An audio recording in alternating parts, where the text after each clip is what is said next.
Good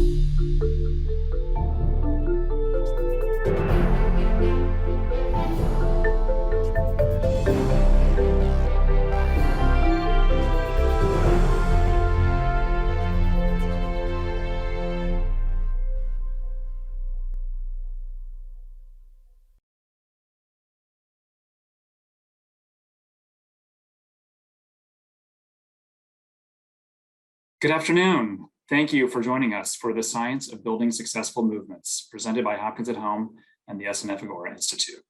I'm Stephen Ruckman, Deputy Director of the SNF Agora Institute, an academic center and public forum at Johns Hopkins University that is dedicated to improving and expanding civic engagement and informed, inclusive dialogue as the cornerstone of global democracy.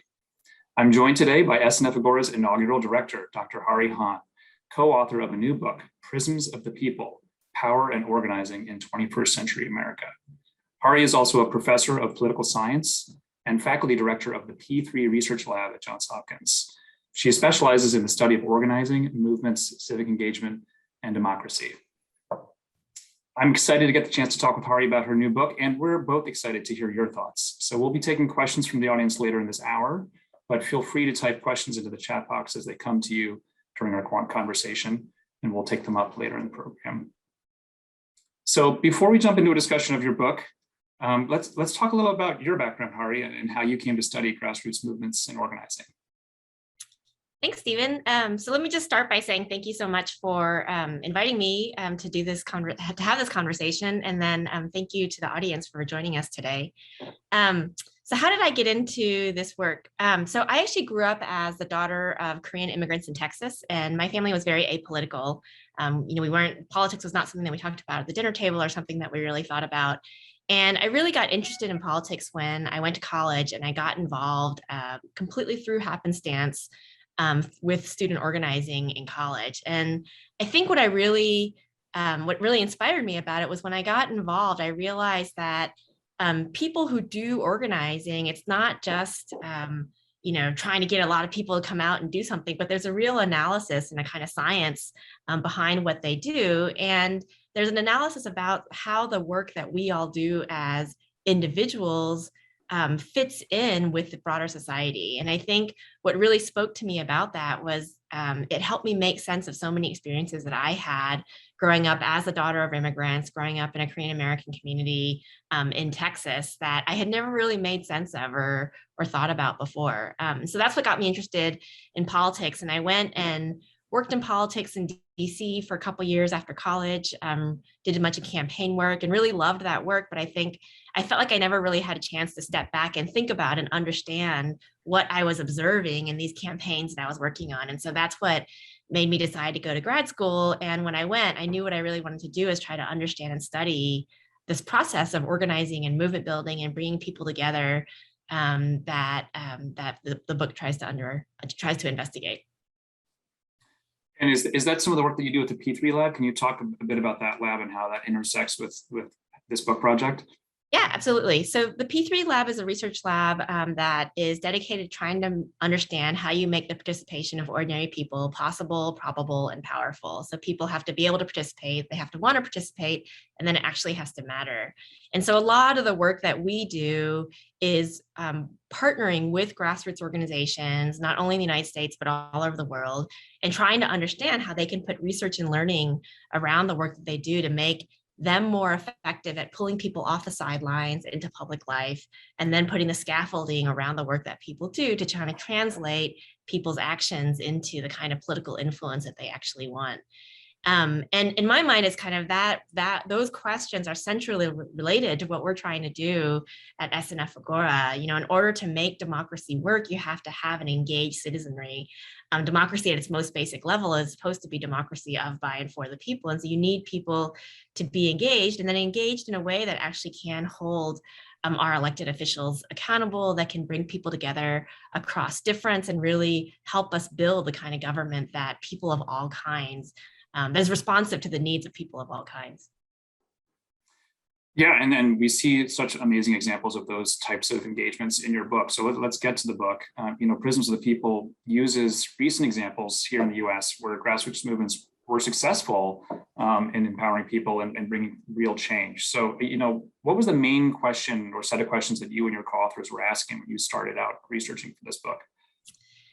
Yeah, it's kind of funny because I think there's been this funny paradox, certainly in American politics, but in a lot of westernized democracies all over the world that we were observing, where on the one hand, it felt like we're in this moment in the 21st century where it's easier than ever before for people to get involved. And we see that through a lot of viral movements from the Arab Spring, in the early 2000s to Me Too, the kind of response to the uprising after George Floyd last year, where people are pouring into the streets and they're taking a lot of action.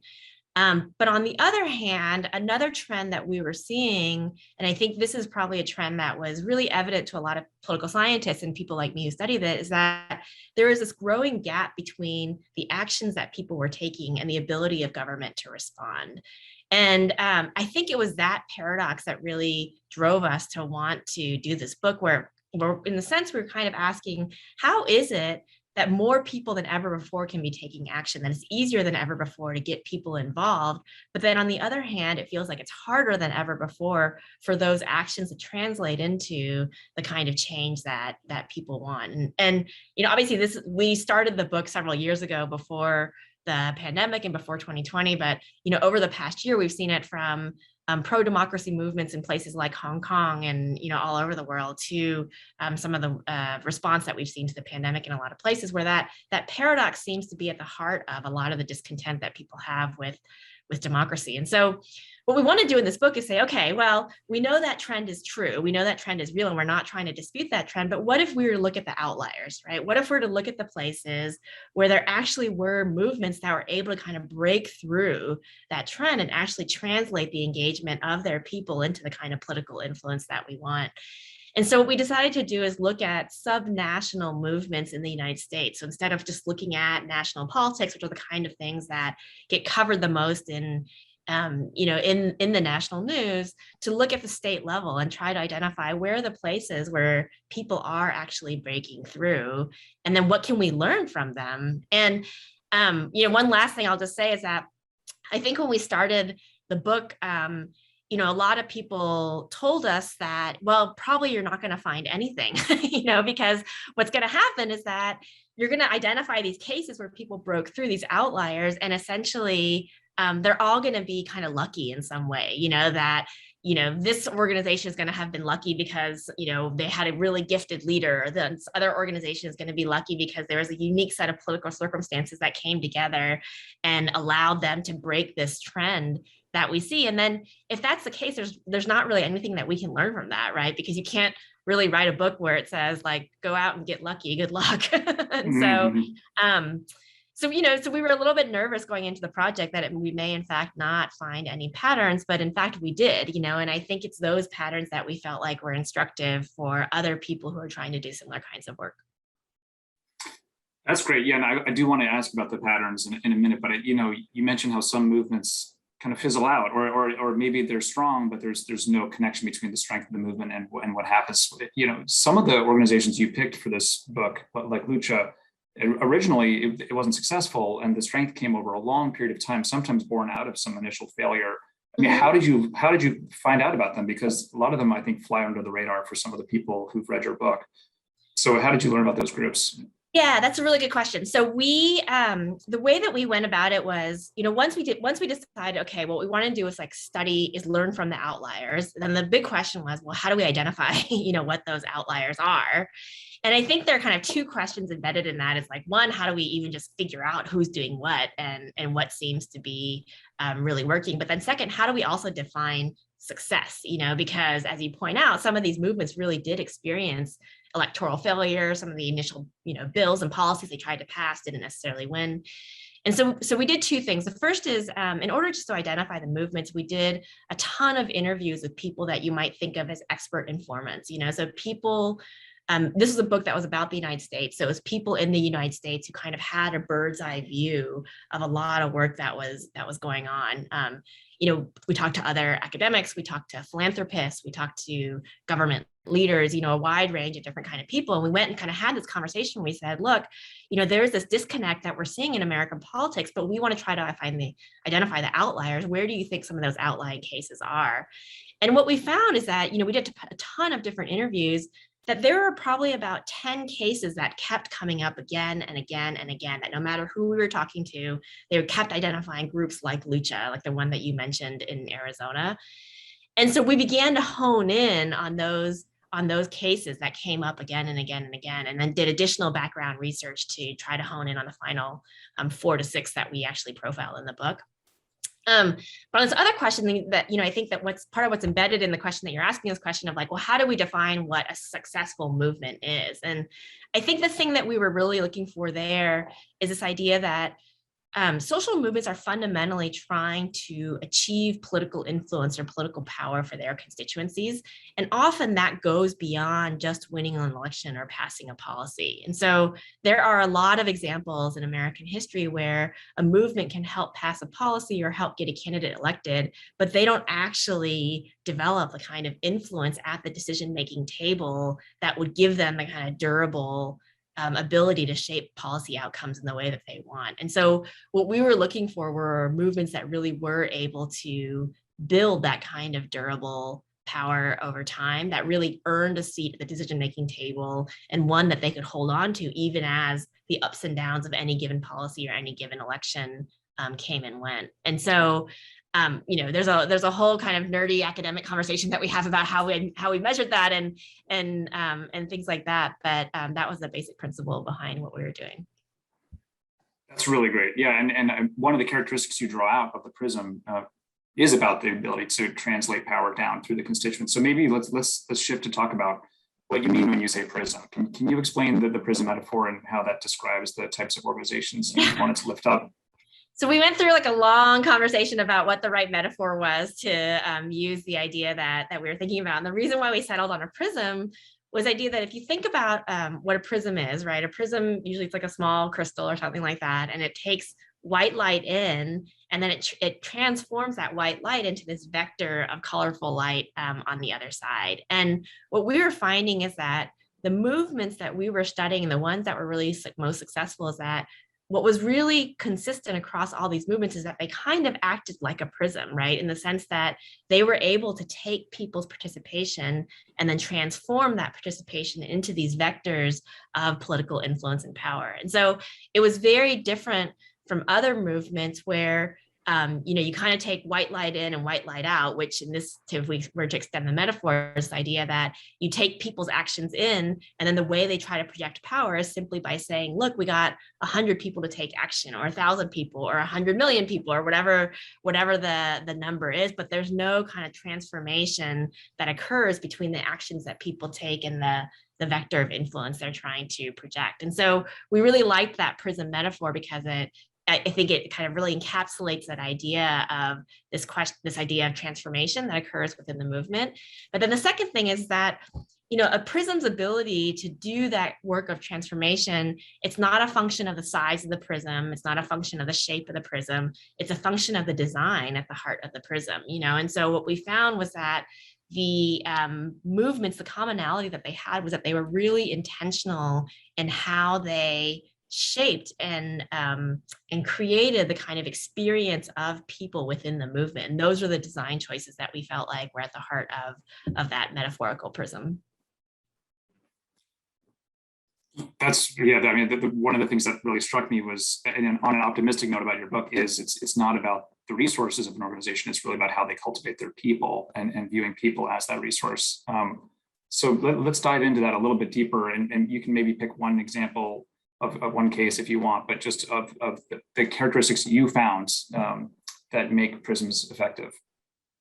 Yeah. So, there's there's so many different cases that we could talk about, but maybe I'll talk about this case that we looked at in Ohio, where there is a group, there's basically a faith-based community organizing group called Amos that was operating in Cincinnati, Ohio.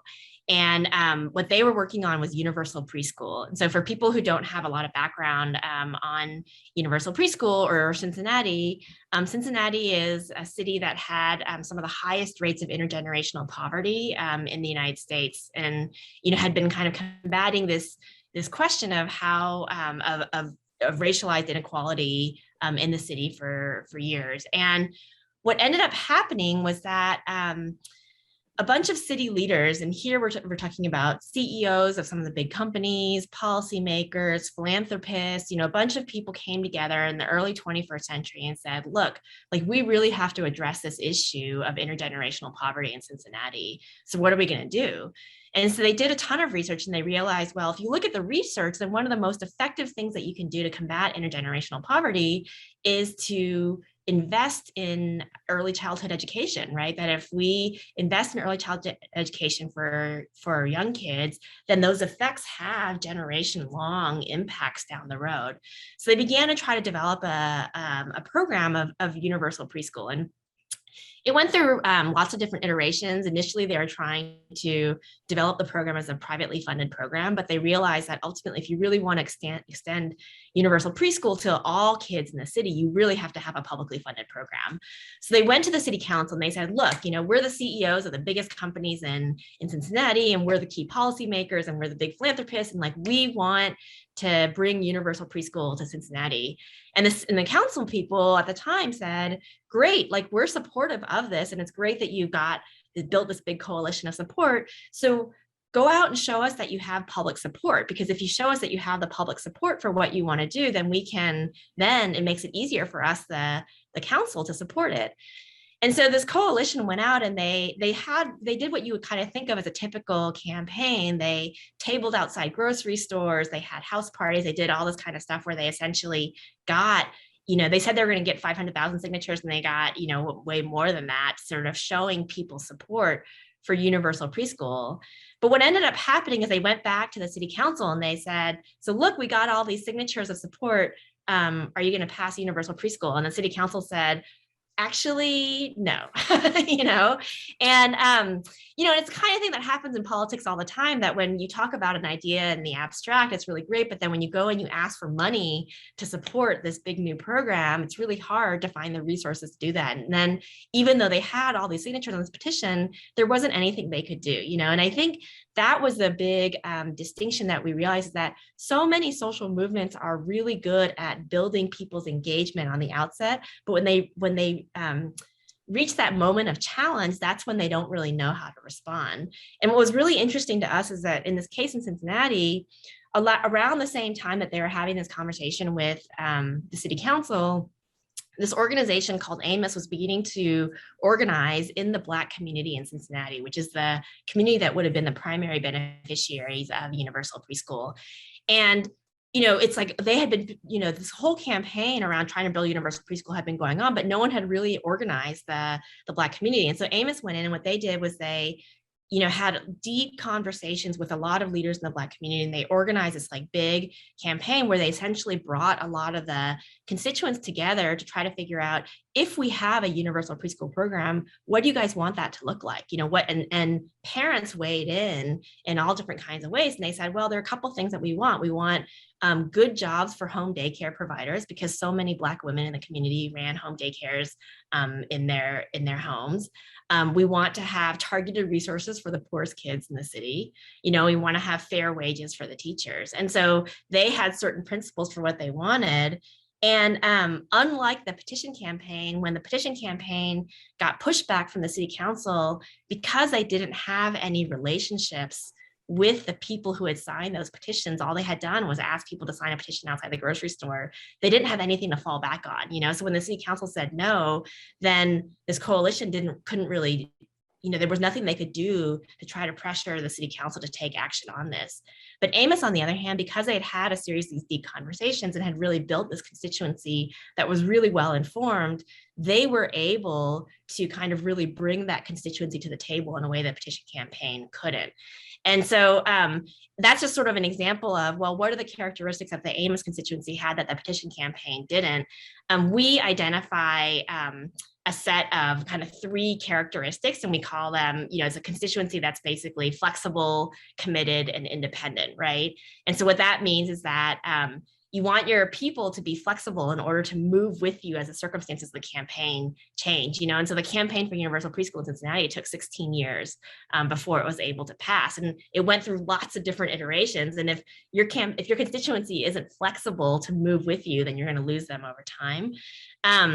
They're committed in the sense that they're gonna stick with each other and stick with you as the campaign goes on. And they're independent, meaning that if you reach this moment of challenge and you need to call your constituency out to be able to hold the feet of city council members or whoever it may be to the fire, that you can do that without depending on any external support to do that. And what we found was that in the end, what made an organization able to be flexible, committed, and independent in the way that amos constituents were really depended on how people were connected to each other in a web of relationships or not. And those relationships were like really, it's not rocket science, but it was like the fundamental building block that that differentiated the campaigns that were really most effective and able to respond in those moments of challenge from the campaigns that were not.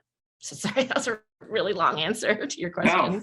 No, that was fantastic. And it kind of leads into my next question, which is, in your answer, you talk a lot about the constituents and building the constituency. And one of the lines that really struck me from your book was how you define what constituent really means, because it's getting at these issues of kind of the deep interconnection and how we think about collective action, petition drives versus long conversations over 16 years. So can you talk about what that word means? Yeah, well, I love, I use the word constituent a lot. And the reason is because if you go back to the kind of what the root of the word constituent is, it's different from a lot of other words that people use. So sometimes when we're talking about trying to get people involved in action, people will use the word client, right? But the Latin root of the word client is inclinare, which means to lean on, right? And I don't want the people who I'm trying to engage in action to be leaning on me. Sometimes people use the word citizen, right? But citizen, the Latin root of that is the same as the root for the word city, right? Which is really defined by people who reside in a certain place. And we like the word constituent because the root of the word constituent is constare, which means to stand with, right? And so a constituent is someone who has made the choice to stand with another person. And so in the case of Cincinnati, what we found was that once Amos was able to organize the Black community to stand with each other, and then to also stand with this coalition that was pushing for universal preschool, they were able to propel a kind of change in the city that was unlike the petition campaign that really just had a bunch of clients, right? That really just had a bunch of people who were willing to put their name on a piece of paper, but hadn't made that choice to stand with a group of people for what they believed was right. And so, I think that word constituent is, I like that word because it kind of implies this idea that, ultimately what makes the movement work is this choice that people make to stand with each other for a vision of the world that they hope to achieve. Do you think that vision, it's harder to pull off at national level, like a sense of rootedness in addition to commitment to a place? So many of your examples are tied to a certain part of the country. Yeah. Can it be shifted one level up, or is it just fundamentally the nature of constituency that you want to work at the smallest level? Yeah, so actually I have a story on that I can tell you. So this is not a story in the book, but a different story. So there's this woman named, Frances Willard. I just forgot her name for a second, but she was really involved in helping to build the temperance movement in the United States. And so this is like in the late 1800s, early 1900s, right? So the end of the 19th century and the beginning of the 20th century. And she actually had begun her work because she was a real advocate against domestic violence and women's rights, essentially. So this is a time before women had the right to vote, all these different, the world was very different at that time. And she looked around and she saw all these women who were victims of domestic abuse, which wasn't as big an issue then as it was now. And she thought, well, the thing that happens is that men tend to go out to the local bar and they get drunk and they come home and they beat their wives. And so if we want to stop domestic abuse, the thing we have to do is stop alcoholism. And so she started this whole campaign to try to stop alcoholism. And the way that she built that campaign, she traveled all over the United States by train. So this is like in the early 1900s. She's like taking, I mean, whatever the equivalent of Amtrak was at the time, right? And she traveled like over 100,000 miles in a year, which is a lot. Like it's a lot to do right now, even on a plane, right? And she did it by train. And what she would do is she'd go around the United States and she'd ask people to sign on to the movement. And if you wanted to sign on to the movement, you had to do three things. The first thing you had to do was take a personal pledge to sign off alcohol, right? So to kind of commit to the values of the movement. But then the second thing that you had to do was work with other people in your community to try to shut down a bar. And it didn't matter whether or not you won or lost that fight to shut down the bar. It was more important that you simply tried. And then once you did that, then she would invite you to join the movement. And what the movement was trying to do was pass a constitutional amendment to ban alcohol, right? And for anyone who knows what the process is for passing a constitutional amendment, you know, whether or not Joe's Bar in any town USA is open is irrelevant to that process, right? It's all about getting a certain number of votes in Congress and a certain number of states to ratify this amendment. And so whether or not Joe's Bar is open is completely irrelevant. So why is she asking people to do that? Well, what she wanted was she wanted people to have that experience of collective action, to learn that what they could do when they worked with others was more powerful than what they could do alone. And she felt like people couldn't join the national movement until they had that visceral sense of what it was like to work with a group of other people to try to achieve something. It didn't matter if you won or lost. It's just that you have to have that sense, you know? So so how is that relevant to what you're saying? So one of the things that we've seen about in social movements throughout history is that, I mean, certainly, you know, the movements that we examine in our book were all operating at the state level or city level. But historically, there absolutely have been movements that operated at the national level, you know, and so all of those movements, though, they had something equivalent to them that was like the Joe's Bar, you know, where there was something that before people joined a national effort, they had an experience in their own communities that rooted them in this sense of what it means to be a constituent, what the value of collective action is. And so, you know, in the temperance movement, which by the way, like actually did pass a constitutional amendment, you know, which, you know, we passed and then of course realized that we actually like our alcohol. And so we passed another amendment to sort of bring it back. But, you know, the fact that she was able to pass that amendment was a real tribute to what she was able to accomplish.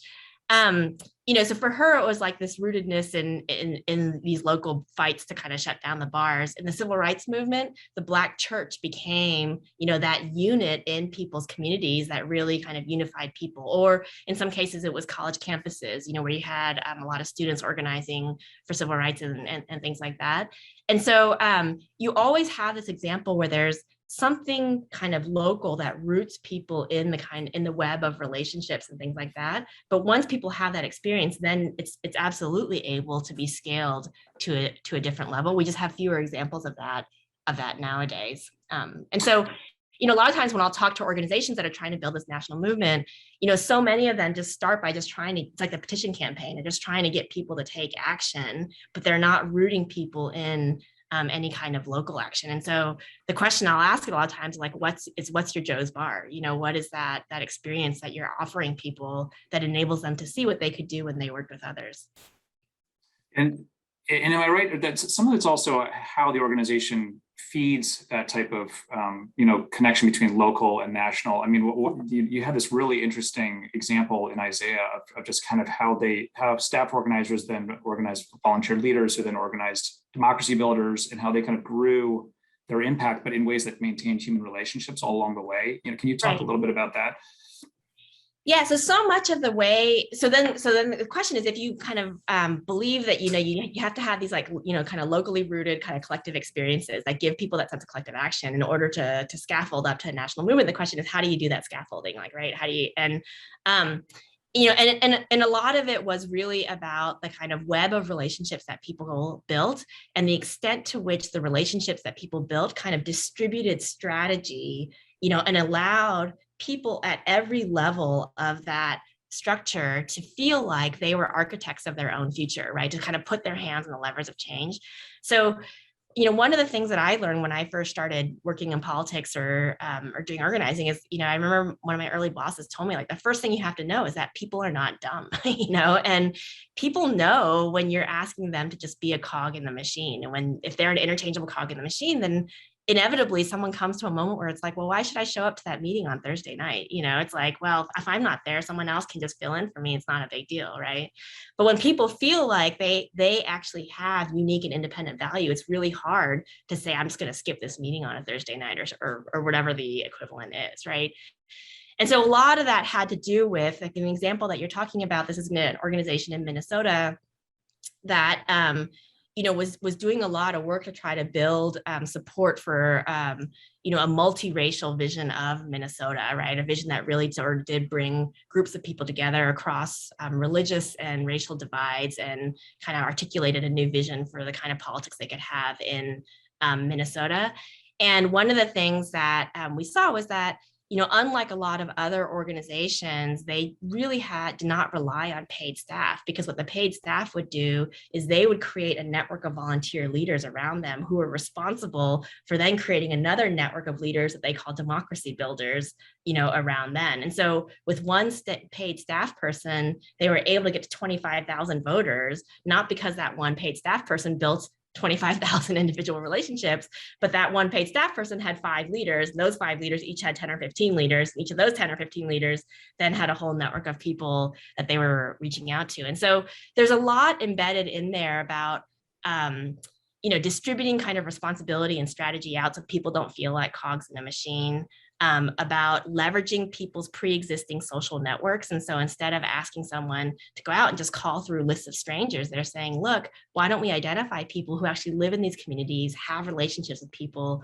who are residents there, and then ask them to leverage their personal relationships to be able to build more support for this. And one last thing that I'll just say on that front is that I think one of the misconceptions that people have of social movements a lot of times is that it's a bunch of ideologues, right, who are fighting for a vision and they're unwilling to compromise. And I think it is true that there are certain movements out there, but I think those are the movements that tend to be more like the petition campaign that I described in Cincinnati. And the movements that we studied, part of what made them successful is because they were rooted in these authentic relationships with real people. They had to figure out how to bring people of all kinds together, because we are all embedded in relationships with people who both agree and disagree with us on a variety of things. And if I really want to engage my broad network of people in this work that I'm doing, I have to be able to think about how we can bridge a lot of these divides that we all navigate in our own lives. And so these movements were actually really effective at doing that. And part of how they did that was by distributing these networks of strategy out that allowed people to use their own creativity to think about how they were going to navigate differences in their communities. Yeah, and the bridging, I wanted to ask a couple of questions, but yeah. One is about this notion of bridging, and another is about flexibility and how you achieve flexibility and what that means. But like on the bridging, you make a distinction in the book between actions that an organization can take to bond people together and then actions that an organization can take to help people bridge across to other groups. Can you just talk a little bit more about that?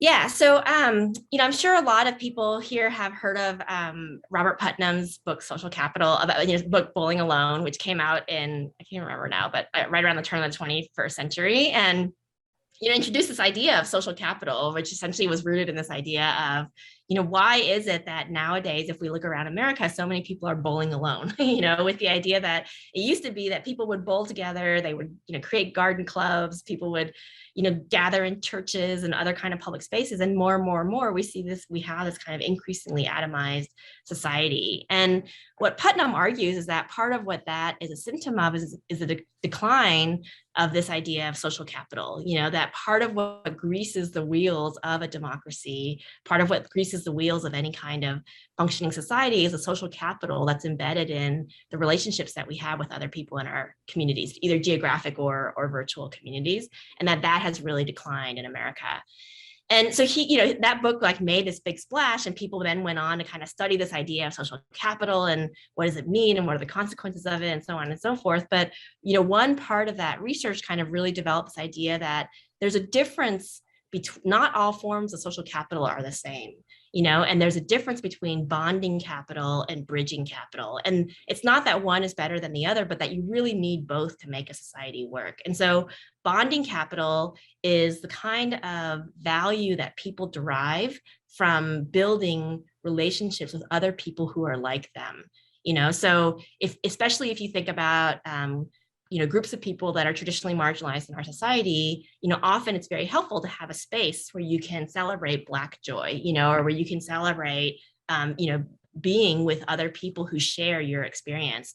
But if a society only has bonding capital, then it can be really dangerous, because you're never able to build the kind of coalitions and the kind of collective action that we're talking about here. And so what you also need is what's called bridging capital, which is this idea that people have to have this capacity to also be able to build ties across difference, to also be able to have a sense of who they are, not only in relationship to other people who are like them, but also in relationship to people who are different from them.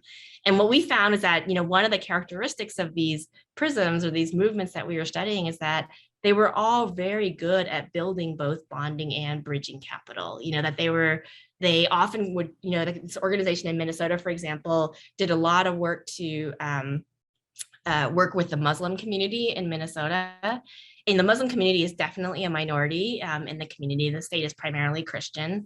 And they had spaces where, the Muslim community could gather with each other to develop their own sense of who they wanted to be and how they wanted to engage with public life in Minnesota.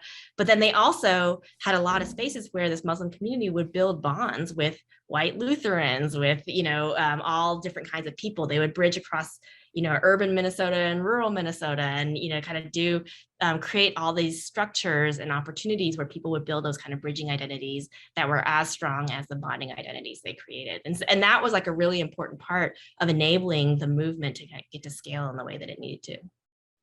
So if you have a movement that's succeeded in bringing together people who are dissimilar in a lot of ways, and maybe, what happens, when you get to the city hall or you get to Congress and you're asked to negotiate, and how, what does flexibility mean at that moment for an organization? Or does it mean you're willing to negotiate away core principles, or just change tactics, or both? How do you hold that group together and also achieve change pragmatically?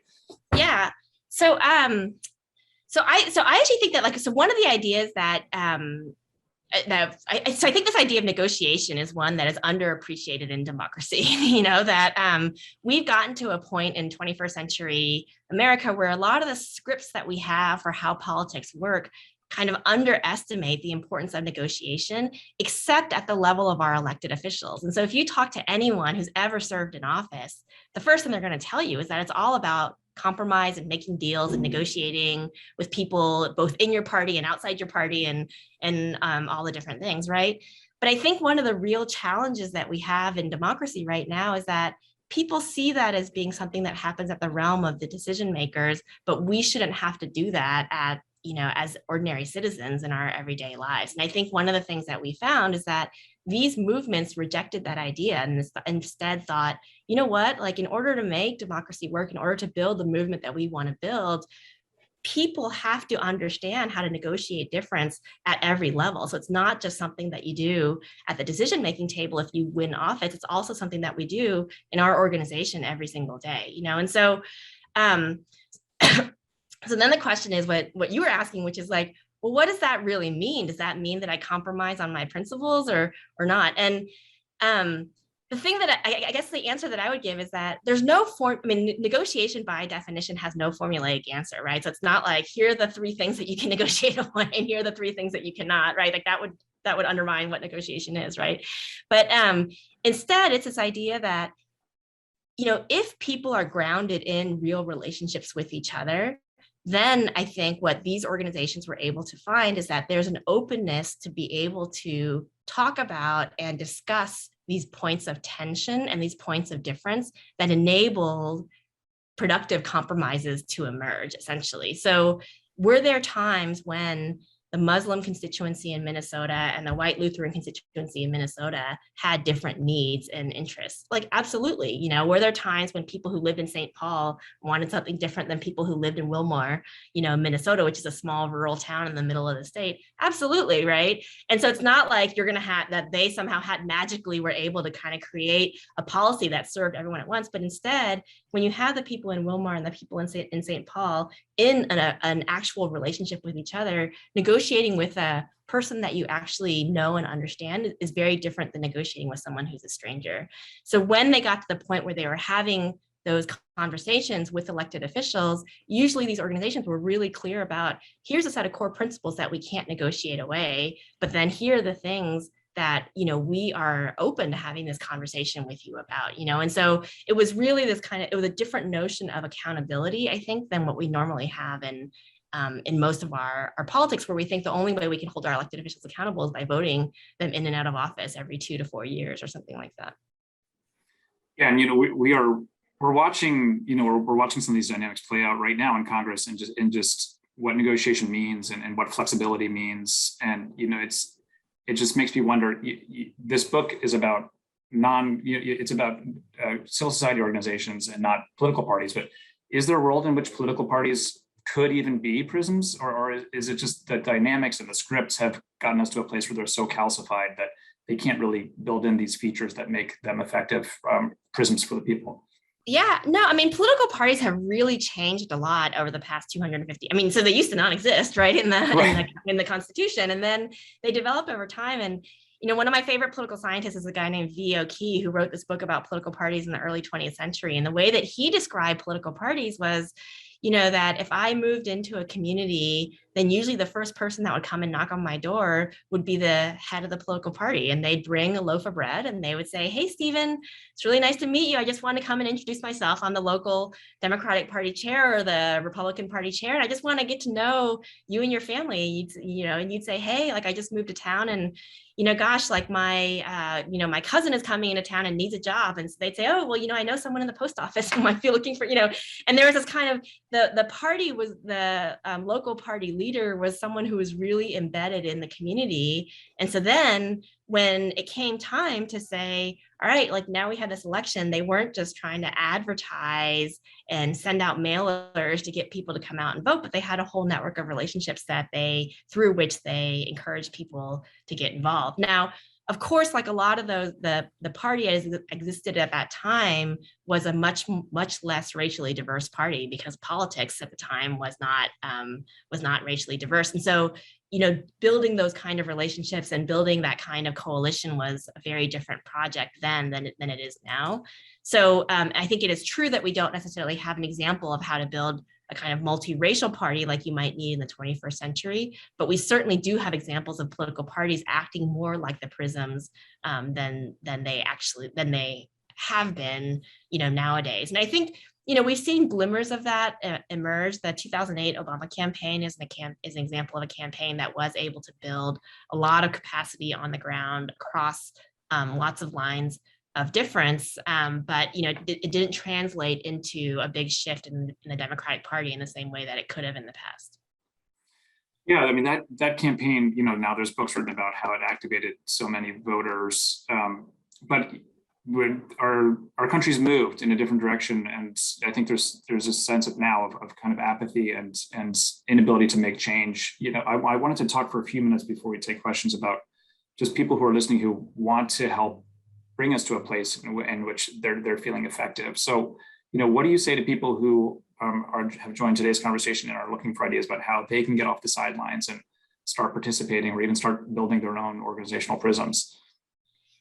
Yeah, so you know, we have this quote in the book, but I have this quote that I love, which I also think about a lot for our work at the SNF Agora Institute, which is this idea that, you know, hope is belief in the plausibility of the possible as opposed to the necessity of the probable. And I think so often in our politics, we accept the necessity of the probable, right? Like we accept the idea that, well, there's nothing I can do. And so I'm not gonna do anything at all. Or, you know, if I get involved, like what difference will it make? And it is true that there is data that shows that there is that disconnect that we started our conversation with today.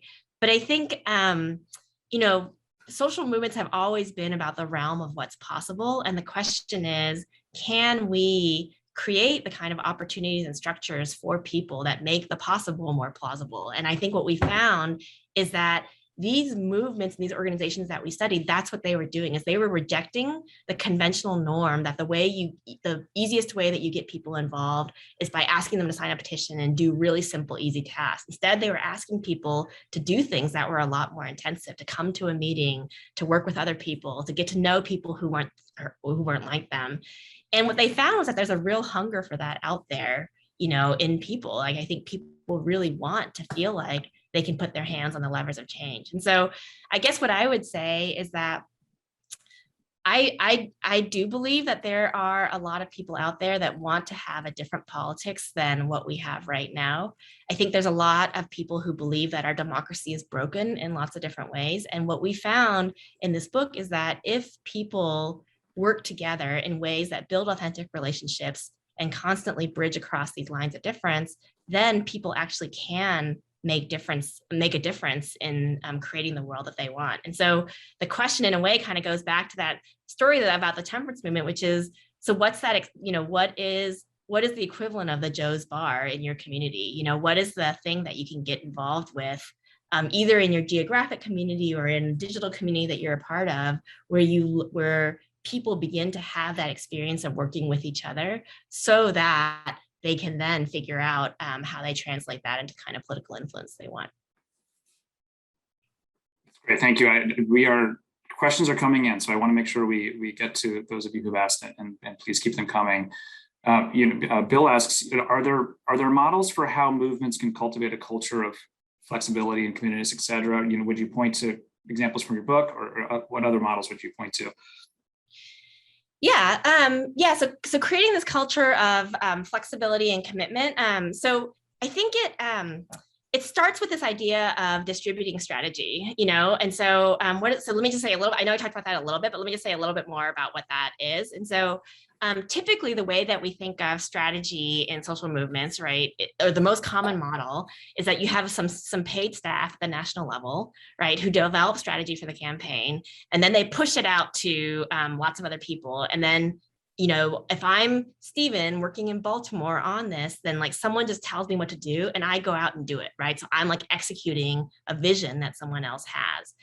The idea of distributing strategy is the idea that I don't want to just go to you, Stephen, and say, here, you need to go out, stand outside the, Wegmans, at this address from this time and get this many signatures, but instead say something like, hey, Stephen, we need to get 100 people in your community to say that they're going to support this thing. How do you think we should do that? Right? And then all of a sudden, they're asking you to leverage your knowledge and your understanding of this place where you live to be able to develop a vision for how you're going to get to these 100 people or whatever it is that you might want. And so one of the things that we found is that if you distribute strategy, I think people's initial instinct is to be worried because it feels like, oh my gosh, like we're giving control over this strategy to like people who may not know what they can do. But what we have found is that it increases people's commitment over time because they feel like they're not a cog in a machine, but it also develops that flexibility because once you're having to think about, gosh, how am I gonna get 100 people to sign on to this? You're having to like do that negotiation that we talked about, where you're thinking, well, this person over here is saying that they're uncomfortable because of this reason. And, my neighbor down the street is saying they're uncomfortable for a different reason. And how do I kind of square that circle? And as you begin to kind of think through those questions, that inevitably develops the kind of strategy that people need. And so the first thing that has to happen to develop that kind of cultural flexibility and commitment is really to sort of think about how you distribute strategy. Now, there's a whole other set of questions that go with that, which is like, you don't want to distribute strategy in such a way that all the ships are sailing in 1,000 different directions, And so, generally, there's this term that people use sometimes where it's like you need national purpose, but local action, right? Or it could be state purpose and community action or whatever the thing is, where you want to have a clear shared vision so that all the ships are sailing in the same direction, but really give people responsibility for how they think about doing the work in their own communities. It seems it seems so clear from the examples that you provide in your book about why this is effective and why it's important. But yet, our colleague Adam Levine writes and asks, what we're seeing leaders doing this, but we're seeing leaders that are not. And what do you think explains that? Why do some leaders pursue these strategies which work and others go in a different direction? Yeah, that's a really good question. And I think there's a lot of reasons why we see that disconnect. But one is that I think part of it just has to do with the kind of familiarity and the repertoires that people have for how they think democracy should work, And one of the things that I see a lot when I talk to young people is that they feel like sometimes the only things they can do to participate in democracy is to vote. And voting is really important. So I'm not undermining, that is fundamentally important. And yes. Everyone should go out. Everyone who is able should go out and register to vote. But if you think that's the only thing that you can do to actually matter, then it can actually, really, turn people away from the system that feels so remote and so disconnected from their lives, And so one of the things that we found is that a lot of these organizations, they were really working in ways that were countercultural in their communities, because sometimes they would go to people and they'd say, hey, we're trying to get, people organized to try to sort of think about, how we reform immigration policy in Arizona. And they say, okay, well, what petition do you want me to sign? Or do you want me to, can I give $5 to this person? And people are used to, the things that people ask you to do are these kind of quick, easy, sort of simple ways of getting involved. And so they had to say, no, you don't understand. That's not what we're trying to ask you to do. We actually want you to give us your opinion. Tell us what you actually think is the right thing to do. And can you come, will you sit down with me for coffee, or will you come to this meeting, or will you do something like that? And people were kind of taken aback by no one ever asked me for my opinion, they just asked me for money, or they just asked me to vote, or something like that. And so I think there's a way in which the work that we're describing is really countercultural. And the fact that it's countercultural means that so many other organizations don't necessarily do it because they think that's not how they're supposed to do it, that they kind of try to play to the expectations that people have. And some of this work, it's labor intensive. It is going to that coffee and meeting with people one-on-one, and it is, going to the vigil. And the story that you tell about the vigil and how that activated an entire set of communities for Lucha is really powerful. What is this virtual world? We're all thinking about it because the pandemic, we're separated from each other. Does that impact our ability to cultivate these types of organizations? And also kind of related to that, if you want to answer this other question, which has come in, is how do we build better digital spaces for this work? If we're not going to be able to get coffee with one another or meet in each other's homes, can we do it virtually? Yeah. So I think the challenge is the question to be asking is not about the medium, right? It's not about, is it digital or is it in person? The question is really about, are the opportunities that we're creating for people deep or shallow, And so you can build deep relationships with people in person, and you can also build shallow relationships with people in person, right? And you can do the same online. We can build deep relationships over Zoom, or we can build very shallow relationships over Zoom. And the distinction that we saw in these organizations, now we were doing most of the work pre-COVID, but the distinction was really not about in-person or digital. They used both digital tools and in-person tools. The distinction really was about the depth of the kind of relationship they're trying to create versus how deep or shallow that relationship was, essentially. And I will say, from other studies that we've done, one of the things that we've seen over COVID is that a lot of grassroots organizations across the country, not just the ones that we studied in the book, all had to switch to some kind of virtual format during COVID. And that didn't necessarily that basically the patterns of how they engage people pre-COVID were the same as the patterns of how they engage people post-COVID. So it really wasn't about the medium. It really was much more about the kind of, the type of relationships they were seeking to make. The other kind of distinction that I'll make is, one of the things that I think there's both a demand side and a supply side to the question that you're asking, right? So some people will say, we can't do this kind of work because people don't want to do it. People aren't willing to give us, to come to a vigil. People aren't willing to come to a meeting or something like that. And and that's the demand side of the question, right? The supply side is people will say, I'm never given any opportunity to actually give my opinion, right? I'm never given the chance to actually feel like I can make a difference in my community beyond voting every 4 years or whatever the thing is. And I think that one of the things that we found in looking at these organizations is that both the problems on the demand side and the supply side are overstated. That there is a hunger for people out there who actually do want to get more involved and have more authentic opportunities for engagement than they actually do. And that on the demand side, on the supply side, it's not that those organizations don't exist, but people often have trouble finding them. And so this is why I always go back to that story about Joe's Bar, because it's always this question of like, if I'm looking for an organization that I think is actually going to engage me in these ways and that actually will have influence over politics in the ways that we find, the thing that I'd be looking for is whether or not they're having those kind of opportunities that engage people in real collective action or not. So there's kind of two pieces to what you're saying. One is the sense of kind of really developing agency, and that's the difference between deep and shallow.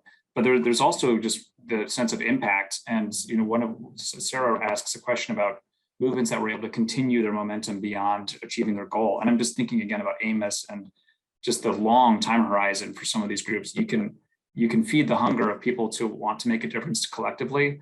But what happens when it just takes so long, or maybe it even doesn't take that long, but the fight is so big that when they achieve their first victory, the group doesn't hang together anymore because that first battle is won. Have you seen examples of movements that had that staying power in addition to having that depth?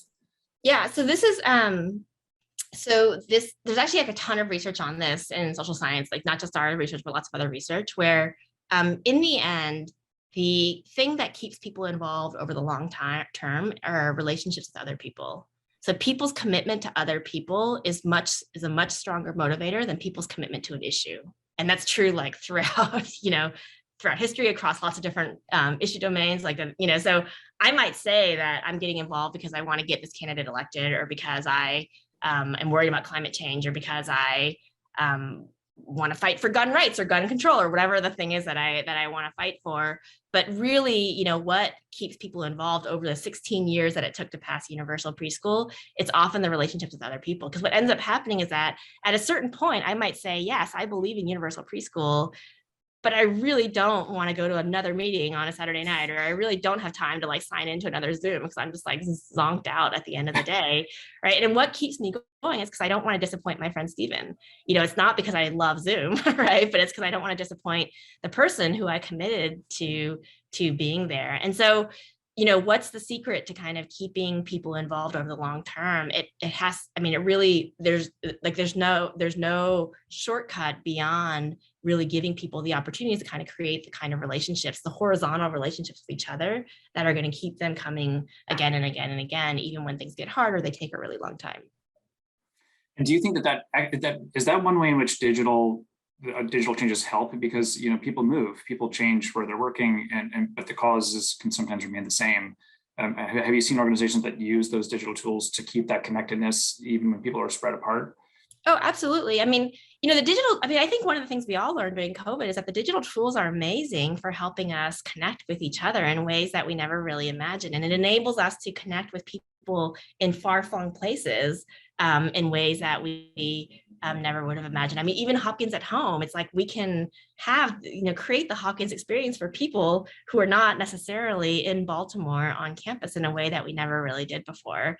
And I think that's absolutely a benefit for for any kind of social movement or grassroots organization, is this ability to continue to cultivate those kinds of relationships without being geographically constrained in the ways that we used to be. That's great. And a hopeful note to end on. We have one more question from Pablo Wolf, who is a visiting fellow with the Institute this fall, who is just simply saying, can you share again that Maimonides quote, that wonderful Maimonides quote about the plausibility of the possible? Oh yeah, it's hope is belief in the plausibility of the possible as opposed to the necessity of the probable. Timeless. Thank you for sharing that. And it looks like we're coming up to a close. So any other final reflections you want to share with people who want to get involved in a Prism or find out how to become more effective themselves? Well, first of all, I'll just say thank you very much for the opportunity to have this conversation. And second, I think that I think people, I guess the one point that I would make is that I hope people never underestimate their own ability to be able to make a difference. I think that's in some ways the underlying idea and the premise of the Agora Institute is that if we all engage in the proverbial Agora, then we're all better off as a result, and that we all, can learn how to engage in the kind of discussions and the dialogue and the contestation and the struggle and all the things that make democracy work. And so I hope everyone goes out and finds or creates the opportunities they need to do so. Very well said. And it's one of the wonderful things about working at the Institute is the ways in which we're trying to create those spaces here. So for all of you who want to be involved in the work of the SNF Agora, we hope to see you and hear from you. Our time's up. So, Hahrie, thank you so much for spending this hour with me and all of us who tuned in. And thank you to Hopkins at Home for hosting this discussion. And I really especially want to thank all of you who tuned in and took the time to be with us and asked great questions. So thanks again and enjoy the rest of your day.